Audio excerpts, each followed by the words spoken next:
Oke, selamat pagi, siang, sore, malam kepada Bu Sofi dan teman-teman. Perkenalkan kami dari kelompok 6 akan mempresentasikan mengenai transaksi antar perusahaan aset tetap. Namun sebelumnya kami akan memperkenalkan diri kami terlebih dahulu.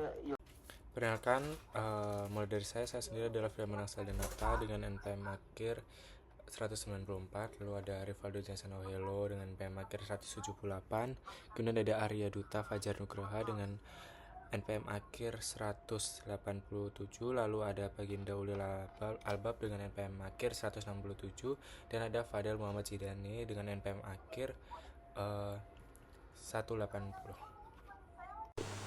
Pertama yaitu ringkasan penjualan aset non depresiasi. Dalam sesi bagian downstream, transaksi penjualan aset tetap yang belum disusutkan mungkin karena baru dibeli atau belum dipakai lama dan dilakukan oleh perusahaan induk kepada anak perusahaan. Penyesuaian konsolidasinya adalah eliminasi laba rugi belum direalisasi. Lalu untuk upstream, penjualan aset tetap yang belum disusutkan oleh anak perusahaan kepada induk perusahaan, penyesuaian konsolidasinya adalah eliminasi laba rugi belum direalisasi. Perlu memperhatikan NCI jika anak perusahaan tidak 100% dimiliki. Dalam penjualan aset non-depresiasi, transaksi antar afiliasi dalam penjualan dan pembelian aset tetap dapat menimbulkan laba atau rugi yang belum direalisasi, yang harus dieliminasi dalam laporan keuangan, konsolidasi, dan metode ekuitas. Berbeda dengan laba persediaan yang akan terkoreksi dalam 2 periode, laba rugi aset tetap dapat bertahan hingga aset dijual keluar grup atau habis digunakan. Jika aset tetap non-depresiasi seperti tanah atau aset tak berwujud dijual antara afiliasi di atas atau di bawah nilai bukunya, akan timbul laba rugi yang belum direalisasi. Laba rugi ini harus dieliminasi dari laporan laba rugi dan pendapatan investasi dalam konsolidasi. Selanjutnya untuk ringkasan dalam penjualan aset depresiasi downstream, ini terjadi ketika induk perusahaan menjual aset tetap yang sudah disusutkan ke anak perusahaan. Untuk penyesuaian konsolidasi adalah eliminasi laba rugi dan depresiasi yang berlebih akibat markup juga harus dieliminasi. Upstream yaitu adalah penjualan aset tetap yang telah disusutkan dari anak ke induk perusahaan. Penyesuaian konsolidasi adalah eliminasi laba rugi, koreksi depresiasi, dan pengaruh ke NCI. Dalam penjualan aset depresiasi, penjualan aset tetap yang dapat didepresiasi antara afiliasi dapat menimbulkan laba rugi yang belum direalisasi, yang harus dieliminasi dari laporan keuangan induk dan konsolidasi hingga laba rugi tersebut direalisasi. Eliminasi ini lebih kompleks dibanding aset non-depresiasi karena adanya depresiasi yang mempengaruhi pendapatan setiap tahun. Jika anak perusahaan menjual aset ke induk dengan laba, induk perlu menyesuaikan pendapatan investasinya atas pertama yaitu bagian laba yang belum direalisasi dan kedua bagian depresiasi atas laba tersebut. Pertama yaitu ringkasan penjualan aset non depresiasi. Dalam sesi bagian downstream, transaksi penjualan aset tetap yang belum disusutkan mungkin karena baru dibeli atau belum dipakai lama dan dilakukan oleh perusahaan induk kepada anak perusahaan. Penyesuaian konsolidasinya adalah eliminasi laba rugi belum direalisasi. Lalu untuk upstream, penjualan aset tetap yang belum disusutkan oleh anak perusahaan kepada induk perusahaan, penyesuaian konsolidasinya adalah eliminasi laba rugi belum direalisasi. Perlu memperhatikan NCI jika anak perusahaan tidak 100% dimiliki. Dalam penjualan aset non-depresiasi, transaksi antar afiliasi dalam penjualan dan pembelian aset tetap dapat menimbulkan laba atau rugi yang belum direalisasi, yang harus dieliminasi dalam laporan keuangan, konsolidasi, dan metode ekuitas. Berbeda dengan laba persediaan yang akan terkoreksi dalam 2 periode, laba rugi aset tetap dapat bertahan hingga aset dijual keluar grup atau habis digunakan. Jika aset tetap non-depresiasi seperti tanah atau aset tak berwujud dijual antara afiliasi di atas atau di bawah nilai bukunya, akan timbul laba rugi yang belum direalisasi. Laba rugi ini harus dieliminasi dari laporan laba rugi dan pendapatan investasi dalam konsolidasi. Selanjutnya untuk ringkasan dalam penjualan aset depresiasi downstream, ini terjadi ketika induk perusahaan menjual aset tetap yang sudah disusutkan ke anak perusahaan. Untuk penyesuaian konsolidasi adalah eliminasi laba rugi dan depresiasi yang berlebih akibat markup juga harus dieliminasi. Upstream yaitu adalah penjualan aset tetap yang telah disusutkan dari anak ke induk perusahaan. Penyesuaian konsolidasi adalah eliminasi laba rugi, koreksi depresiasi, dan pengaruh ke NCI. Dalam penjualan aset depresiasi, penjualan aset tetap yang dapat didepresiasi antara afiliasi dapat menimbulkan laba rugi yang belum direalisasi, yang harus dieliminasi dari laporan keuangan induk dan konsolidasi hingga laba rugi tersebut direalisasi. Eliminasi ini lebih kompleks dibanding aset non-depresiasi karena adanya depresiasi yang mempengaruhi pendapatan setiap tahun. Jika anak perusahaan menjual aset ke induk dengan laba, induk perlu menyesuaikan pendapatan investasinya atas pertama yaitu bagian laba yang belum direalisasi dan kedua bagian depresiasi atas laba tersebut. Pertama yaitu ringkasan penjualan aset non-depresiasi. Dalam sesi bagian downstream, transaksi penjualan aset tetap yang belum disusutkan mungkin karena baru dibeli atau belum dipakai lama dan dilakukan oleh perusahaan induk kepada anak perusahaan. Penyesuaian konsolidasinya adalah eliminasi laba rugi belum direalisasi.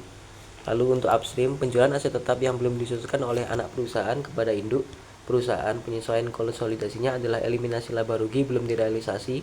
Perlu memperhatikan NCI jika anak perusahaan tidak 100% dimiliki. Dalam penjualan aset non-depresiasi, transaksi antar afiliasi dalam penjualan dan pembelian aset tetap dapat menimbulkan laba atau rugi yang belum direalisasi, yang harus dieliminasi dalam laporan keuangan konsolidasi dan metode ekuitas. Berbeda dengan laba persediaan yang akan terkoreksi dalam 2 periode, laba rugi aset tetap dapat bertahan hingga aset dijual keluar grup atau habis digunakan. Jika aset tetap non-depresiasi seperti tanah atau aset tak berwujud dijual antara afiliasi di atas atau di bawah nilai bukunya, akan timbul laba rugi yang belum direalisasi. Laba rugi ini harus dieliminasi dari laporan laba rugi dan pendapatan investasi dalam konsolidasi. Selanjutnya untuk ringkasan dalam penjualan aset depresiasi downstream, ini terjadi ketika induk perusahaan menjual aset tetap yang sudah disusutkan ke anak perusahaan. Untuk penyesuaian konsolidasi adalah eliminasi laba rugi dan depresiasi yang berlebih akibat markup juga harus dieliminasi. Upstream yaitu adalah penjualan aset tetap yang telah disusutkan dari anak ke induk perusahaan. Penyesuaian konsolidasi adalah eliminasi laba rugi, koreksi depresiasi, dan pengaruh ke NCI. Dalam penjualan aset depresiasi, penjualan aset tetap yang dapat didepresiasi antara afiliasi dapat menimbulkan laba rugi yang belum direalisasi, yang harus dieliminasi dari laporan keuangan induk dan konsolidasi hingga laba rugi tersebut direalisasi. Eliminasi ini lebih kompleks dibanding aset non-depresiasi karena adanya depresiasi yang mempengaruhi pendapatan setiap tahun. Jika anak perusahaan menjual aset ke induk dengan laba, induk perlu menyesuaikan pendapatan investasinya atas pertama yaitu bagian laba yang belum direalisasi dan kedua bagian depresiasi atas laba tersebut. Pertama yaitu ringkasan penjualan aset non-depresiasi. Dalam sesi bagian downstream, transaksi penjualan aset tetap yang belum disusutkan mungkin karena baru dibeli atau belum dipakai lama dan dilakukan oleh perusahaan induk kepada anak perusahaan. Penyesuaian konsolidasinya adalah eliminasi laba rugi belum direalisasi. Lalu untuk upstream, penjualan aset tetap yang belum disusutkan oleh anak perusahaan kepada induk perusahaan, penyesuaian konsolidasinya adalah eliminasi laba rugi belum direalisasi. Perlu memperhatikan NCI jika anak perusahaan tidak 100% dimiliki. Dalam penjualan aset non-depresiasi, transaksi antar afiliasi dalam penjualan dan pembelian aset tetap dapat menimbulkan laba atau rugi yang belum direalisasi, yang harus dieliminasi dalam laporan keuangan konsolidasi dan metode ekuitas. Berbeda dengan laba persediaan yang akan terkoreksi dalam 2 periode, laba rugi aset tetap dapat bertahan hingga aset dijual keluar grup atau habis digunakan. Jika aset tetap non-depresiasi seperti tanah atau aset tak berwujud dijual antara afiliasi di atas atau di bawah nilai bukunya, akan timbul laba rugi yang belum direalisasi. Laba rugi ini harus dieliminasi dari laporan laba rugi dan pendapatan investasi dalam konsolidasi. Selanjutnya untuk ringkasan dalam penjualan aset depresiasi downstream, ini terjadi ketika induk perusahaan menjual aset tetap yang sudah disusutkan ke anak perusahaan. Untuk penyesuaian konsolidasi adalah eliminasi laba rugi dan depresiasi yang berlebih akibat markup juga harus dieliminasi. Upstream yaitu adalah penjualan aset tetap yang telah disusutkan dari anak ke induk perusahaan. Penyesuaian konsolidasi adalah eliminasi laba rugi, koreksi depresiasi, dan pengaruh ke NCI. Dalam penjualan aset depresiasi, penjualan aset tetap yang dapat didepresiasi antara afiliasi dapat menimbulkan laba rugi yang belum direalisasi, yang harus dieliminasi dari laporan keuangan induk dan konsolidasi hingga laba rugi tersebut direalisasi. Eliminasi ini lebih kompleks dibanding aset non-depresiasi karena adanya depresiasi yang mempengaruhi pendapatan setiap tahun. Jika anak perusahaan menjual aset ke induk dengan laba, induk perlu menyesuaikan pendapatan investasinya atas pertama yaitu bagian laba yang belum direalisasi dan kedua bagian depresiasi atas laba tersebut. Pertama-tama kita akan lakukan adalah menjurnal di periode pertama, yaitu di tahun 2023, yang dimana ada 3 hal yang harus kita catat. Di sini adalah transaksi penjualan antar perusahaan, laba yang didapat oleh induk, dan yang terakhir menangguhkan keuntungan dari penjualan tanah. Lalu yang pertama yaitu transaksi penjualan antar perusahaan. Kita menjurnal di sisi debit adalah cash atau account receivable tergantung dengan transaksi yang dilakukan oleh kedua pihak perusahaan. Lalu sebesar 500 terhadap plan dan juga gain on sale masing-masing sebesar 400 dan juga 100. Itu didapati dari soal. Lalu yang kedua, mencatat laba yang didapat oleh PT Lemon, investment pada anak dan income investment dalam anak pada income dari anak sebesar 420, yang dimana didapati dari 560 dikali dengan 75% tadi. Lalu yang terakhir menangguhkan keuntungan dari penjualan tanah, yang dimana income kita menjurnal di sisi debit income from anak dan juga di sisi kreditnya investment from anak masing-masing sebesar 100. Ini hal ini dilakukan karena adanya penangguhan keuntungan yang dimana pada tahun 2016 transaksi tersebut dilakukan oleh perusahaan induk dan anak, sehingga keuntungan tersebut haruslah ditanggungkan. Pertama-tama kita akan lakukan adalah menjurnal di periode pertama, yaitu di tahun 2023, yang dimana ada 3 hal yang harus kita catat. Di sini adalah transaksi penjualan antar perusahaan, laba yang didapat oleh induk, dan yang terakhir menangguhkan keuntungan dari penjualan tanah. Lalu yang pertama yaitu transaksi penjualan antar perusahaan. Kita menjurnal di sisi debit adalah cash atau account receivable tergantung dengan transaksi yang dilakukan oleh kedua pihak perusahaan. Lalu sebesar 500 terhadap land dan juga gain on sale masing-masing sebesar 400 dan juga 100. Itu didapati dari soal. Lalu yang kedua, mencatat laba yang didapat oleh PT Lemon, investment pada anak dan income investment dalam anak pada income dari anak sebesar 420, yang dimana didapati dari 560 dikali dengan 75% tadi. Lalu yang terakhir, menangguhkan keuntungan dari penjualan tanah, yang dimana income kita menjurnal di sisi debit income from anak dan juga di sisi kreditnya investment from anak, masing-masing sebesar 100. Hal ini dilakukan karena adanya penangguhan keuntungan yang dimana pada tahun 2016 transaksi tersebut dilakukan oleh perusahaan induk dan anak, sehingga keuntungan tersebut haruslah ditanggungkan.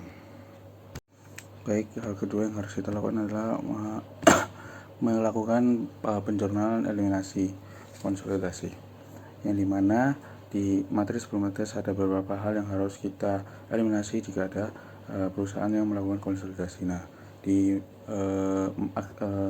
kasus kali ini kita harus mengeliminasi beberapa akun. Yang pertama ada gain on sale of land pada land sebesar 100.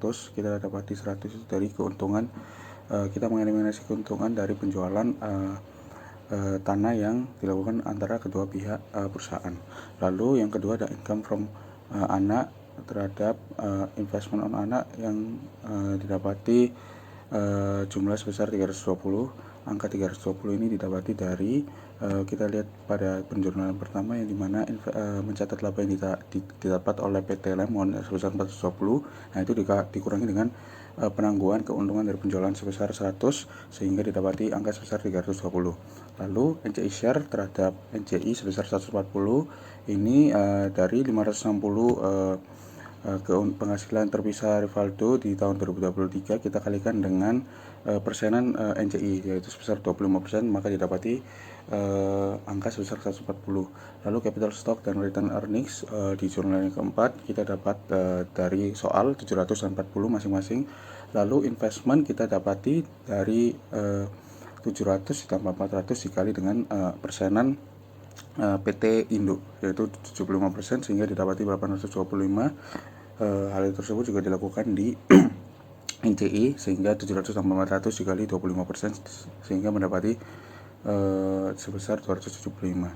Lalu hal yang ketiga yang harus kita lakukan adalah menjurnal di periode selanjutnya, di mana di periode tahun 2017 kita harus menyesuaikan akun investasi di periode tahun 2017, yang dimana kita menjurnal investment pada anak terhadap land sebesar 100, dan juga di tahun saat Rivaldo menjual tanah kepada entitas ketiga, kita harus menjurnal kita harus merealisasikan keuntungan pada periode penjualan ke pihak ketiga tersebut. Maka didapati investment in zone terhadap gain on sale of land sebesar 100. Oke, untuk soal 2 itu tentang depreciable downstream. Nah, untuk soal ini sendiri itu pada tanggal 1 Januari 2014, Miko Oyeji membeli sebuah gedung seharga $2 juta. Gedung tersebut telah disusutkan selama 4 tahun dengan akumulasi penyusutan sebesar 1 juta.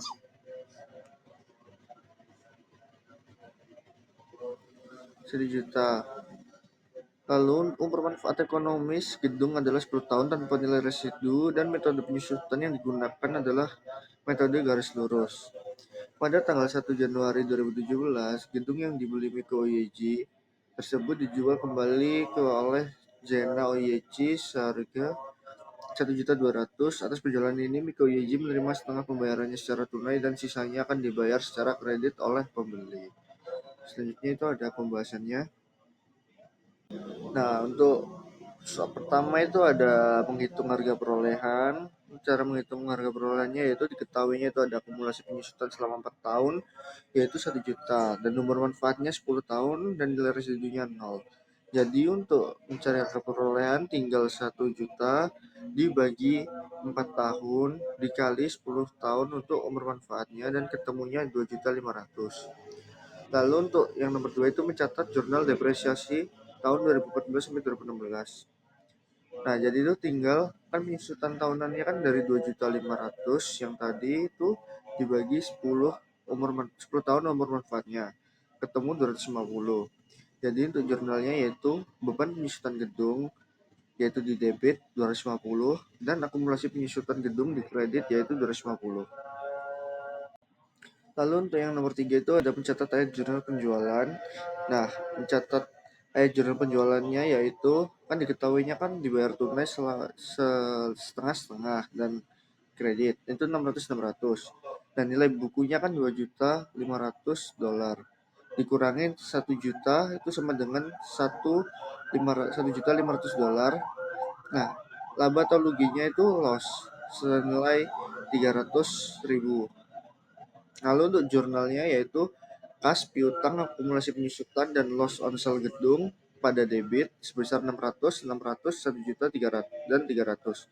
Dan gedungnya yaitu di kredit sebesar 2.500.000. Lalu pada soal yang ketiga ada non-depreciable upstream, di mana ini adalah dari anak menjual ke induk dengan non-depreciable atau bukan aset yang aset tetap, jadi termasuknya adalah aset tanah seperti itu yang tidak bisa disusutkan.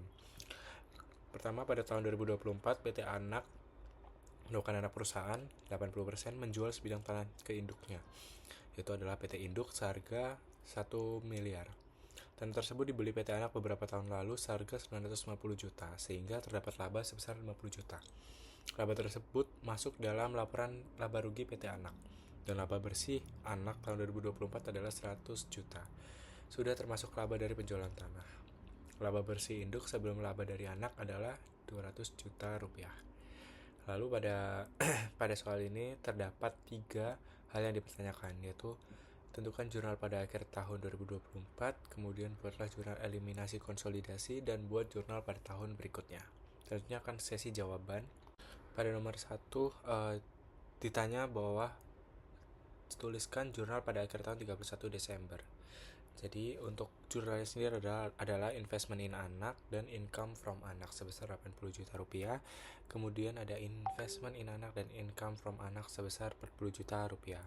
Lalu kedua diminta untuk eliminasi konsolidasinya, karena di sini terjadi keuntungan di mana keuntungan ditulis pada sisi debit karena ini eliminasi senilai 50 juta rupiah dan tanah 50 juta rupiah. Lalu jurnal pada tahun berikutnya itu tahun 2025, investment pada anak senilai 40 juta dan NCI senilai 10 juta rupiah. Kemudian pada tanah tertulis 50 juta rupiah. Perkenalkan, saya Fadil Maulana Hasidan, NPM akhir 173. Selanjutnya saya akan melanjutkan membahas mengenai soal nomor 4, depreciable upstream. Jadi PT Remon adalah anak perusahaan dari PT Rivaldo pada tanggal 1 April 2025. PT Remon menjual sebuah mesin produksi kepada PT Rivaldo dengan harga 130 juta.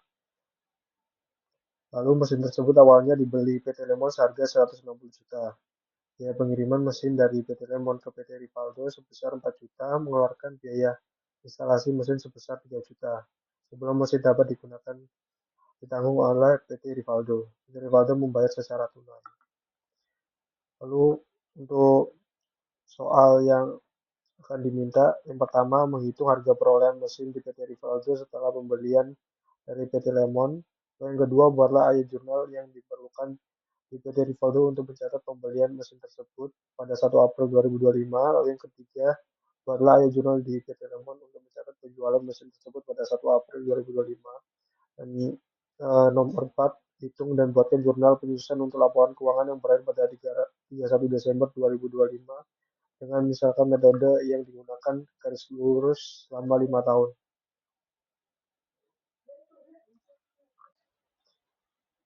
Jadi jawaban yang nomor pertama, menghitung harga perolehan mesin di PT Rivaldo setelah pembelian dari PT Lemon.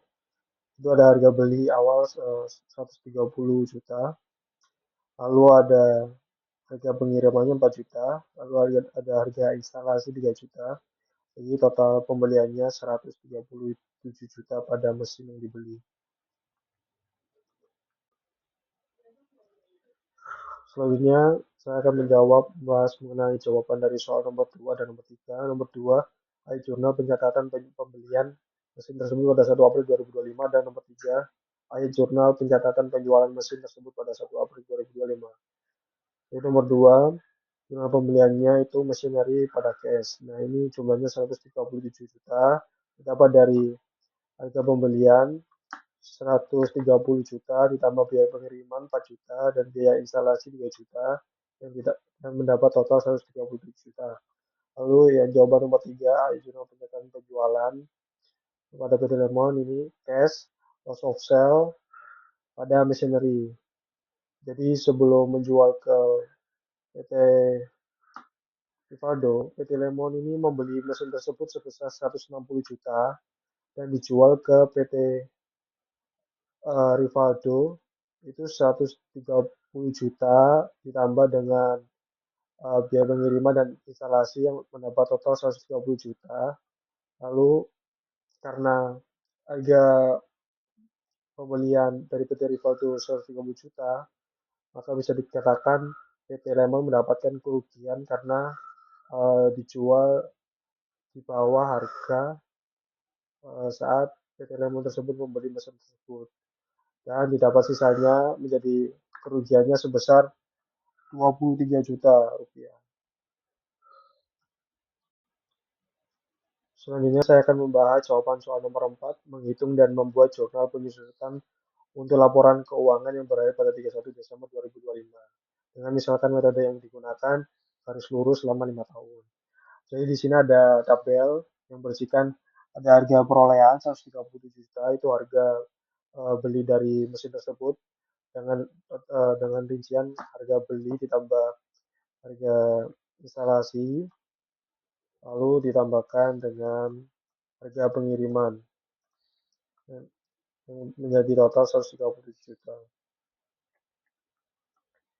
Lalu ada tahun pertama sampai dengan tahun kelima. Lalu ada beban penyusutan dengan beban penyusutan 27.400.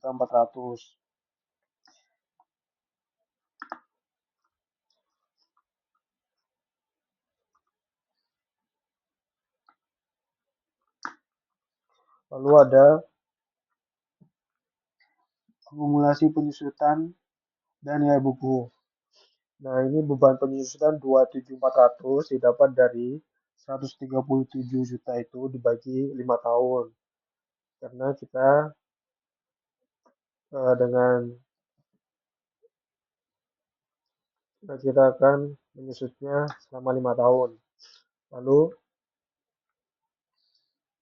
akumulasi penyusutan itu didapat dari yang tahun kedua itu dari tahun berikutnya itu dapat dari tahun sebelumnya ditambah dengan tahun yang kedua. Jadi misalkan tahun pertama kan 27.400 dengan beban penyusutan itu 27.400. Nah, itu ditambah dapat hasil 54 juta 800. Nah, di tahun berikutnya 54 juta 800 ini ditambah lagi dengan beban penyusutan 27.400 ini. Dan seterusnya yang didapat dari tahun kelima, tahun terakhir itu dengan total 137 juta sama. Lalu nilai bukunya ini didapat dari 137 juta itu dikurangi dengan beban penyusutannya sebanyak 27.400 yang menghasilkan 109.600.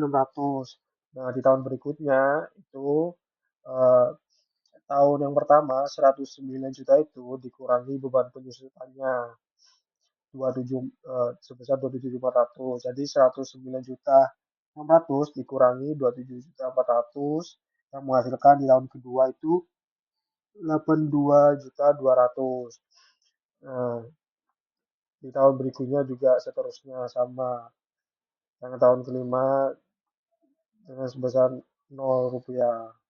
Lalu dengan jurnalnya itu beban penyusutan pada akumulasi penyusutan dengan harga 27.400 yang didapat dari 137 juta dibagi 5 tahun. Yang kita asumsikan kita menggunakan penyusutan selama 5 tahun. Lalu untuk materi selanjutnya ada transaksi antar perusahaan pada obligasi. Nah, hal ini sebenarnya sama saja seperti yang materi sebelumnya, namun ada perbedaan sedikit saja dari keuntungan pada obligasi, karena kemarin sebenarnya terhadap saham dan terhadap aset tetap seperti itu.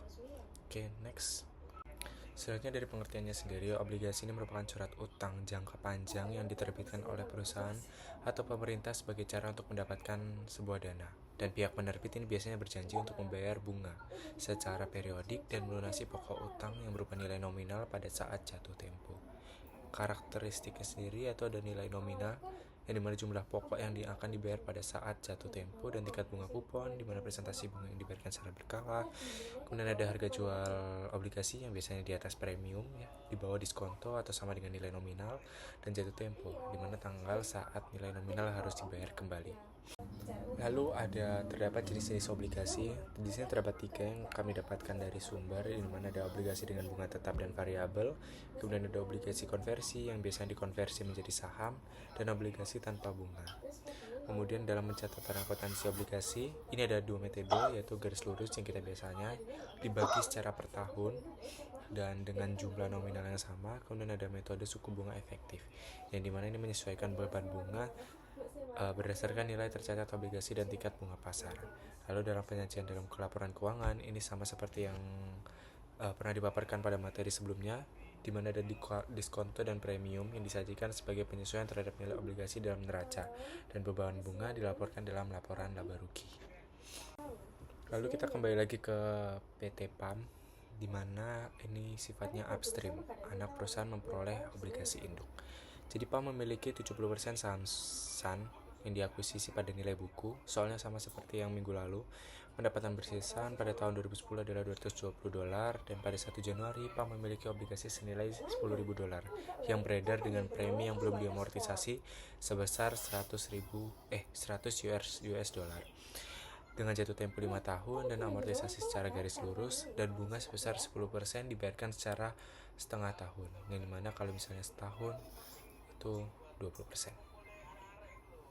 Lalu langsung bisa masuk ke dalam pengerjaan, dimana ini sistemnya masih sama, yang dimana pada 1 Januari 2017 SAN memiliki obligasi PAM senilai 1.000 US dollar di pasar terbuka yang nilai wajarnya adalah 950 US dollar dengan metode garis lurus. Jadi porsi obligasi yang dihentikan sama seperti yang sebelumnya, 1.000 per 10.000, dimana 1.000 ini adalah dimana SAN memiliki obligasi pada PAM, dan 10.000 adalah obligasi disebarkan oleh PT PAM. Jadi didapatkan 10% dengan keuntungan saat pensiun adalah 10% dikali 10.100. Kenapa 10.100? Karena terdapat 100 US dollar yang belum diamortisasi, sehingga ditambahkan dengan obligasi yang beredar, yaitu 10.100 dikurangi dengan 950 yang merupakan nilai wajar pada saat PT SAN memiliki obligasi PAM. Kemudian diperoleh keuntungannya adalah 60 US dollar. Kemudian terjadi investasi PAM di SAN, yaitu adalah 70%, karena kepemilikan sahamnya adalah 70%, dikali dengan 220 yang merupakan laba, ditambah 60 merupakan keuntungan saat pensiun, dan dikurangi dengan 12, yang dimana pada nilai amortisasinya selama 5 tahun. Kemudian diperoleh ke investasi PAM di SAN adalah 202 US dollar. Kemudian bagian kepentingan NCI, yang dimana ini bukan bagian dari PAM, adalah 30% dikali 220 sama dengan 66 US dollar. Next. Oke, lalu lanjut ke tabel amortisasi dan bunga, yang dimana ini pengerjaannya sama, ada bonus payable, retired 10%, interest expense, dan seterusnya. Nah, untuk pengerjaannya ini juga sama pada tabelnya, sama persis seperti yang pernah dipaparkan oleh Bu Sofi pada minggu lalu. Book value-nya senilai 10.100 US dollar pada awal Januari 2017. Kemudian dengan retired 10%, 10% ini didapat dari pada soal senilai 1010 dari 10.100 US dollar dengan fiscal year min 20 US dollar, yang dimana ini adalah nilai amortisasi nilai yang belum diamortisasi, dimana karena di sini 100 belum diamortisasi, sehingga untuk mencapai ke 10.000 itu berarti harus dikurangi dengan 20. Kemudian dilakukan hal yang sama sampai 31 Desember 2018, karena ini amortisasinya sama 5 tahun dan tabelnya hanya cukup sampai 31 Desember 2018. Jadi untuk seterusnya dengan metode yang sama itu dilakukan hal seperti ini, dimana dilakukan amortisasi selama 5 tahun dengan nilai yang sama, min 20 sampai akhirnya min 0, seperti itu.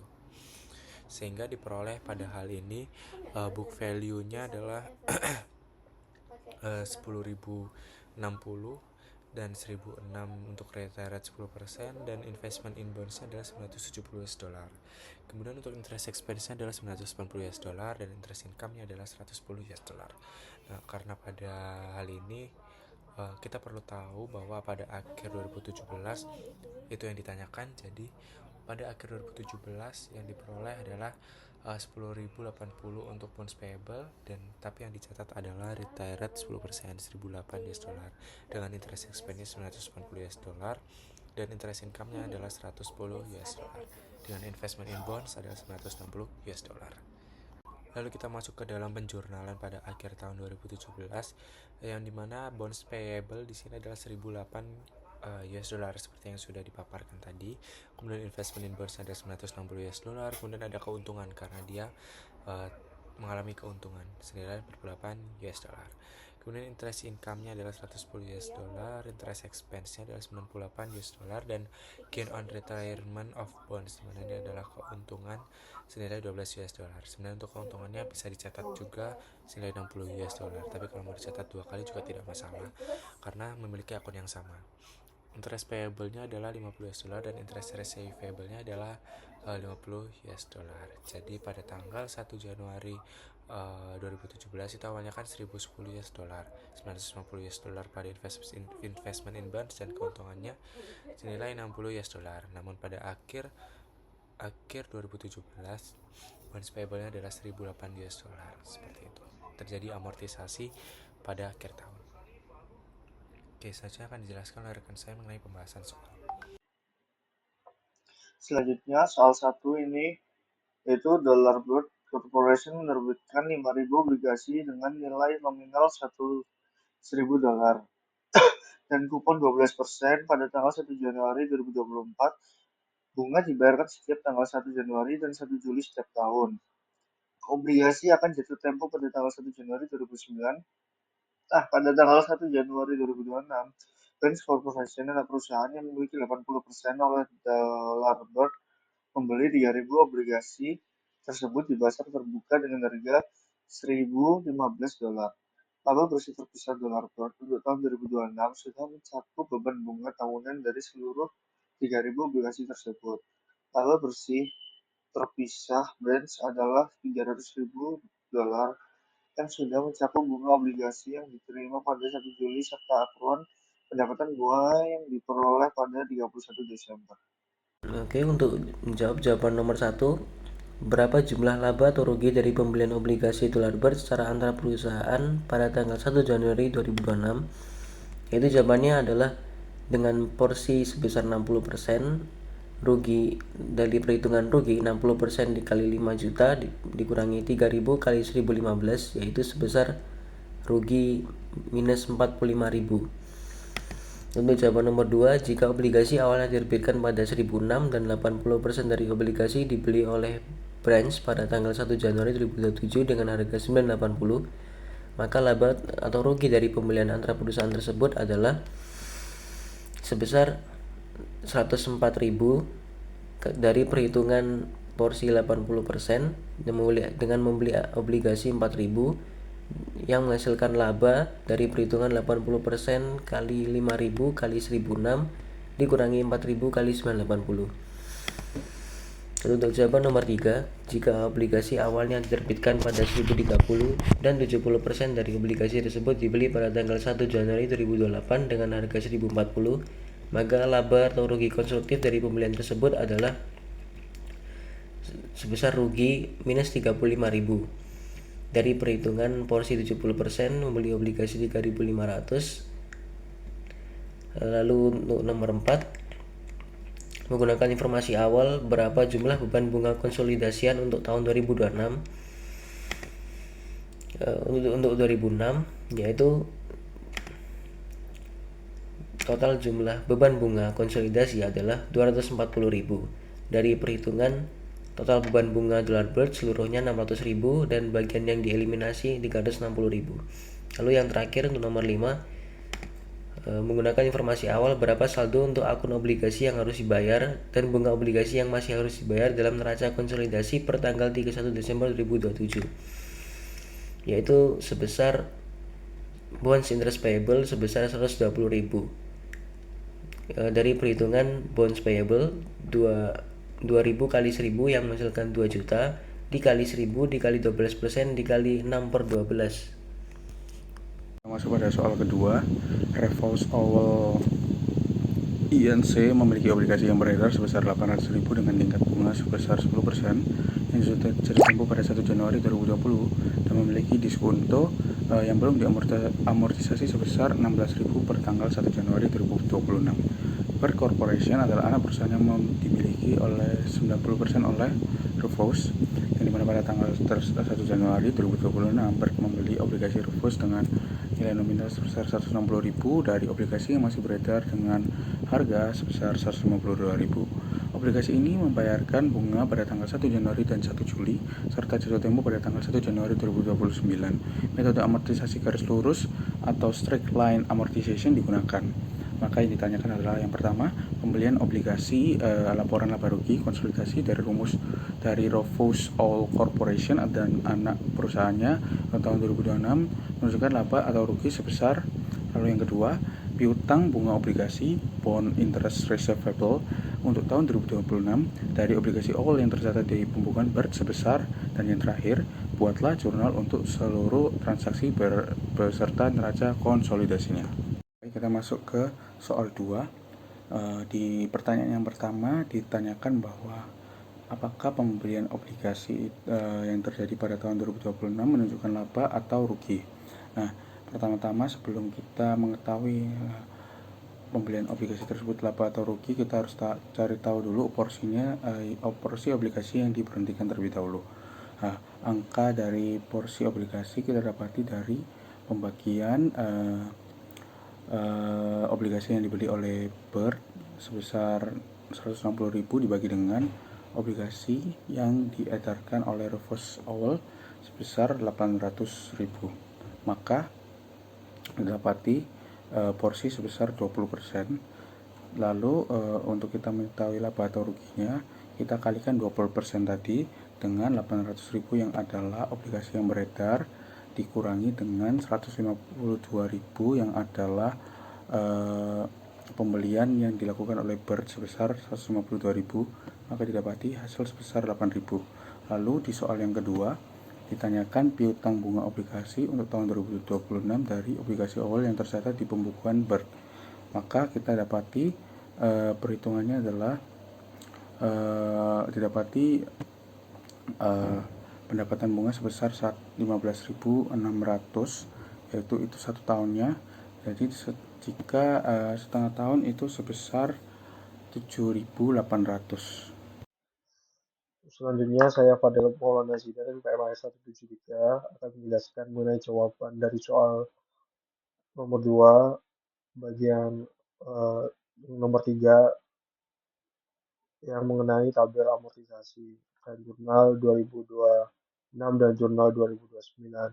Jadi pada tabel amortisasi ini, reverse all in book itu pada bonds payable value 1 Januari 2026 itu $800.000.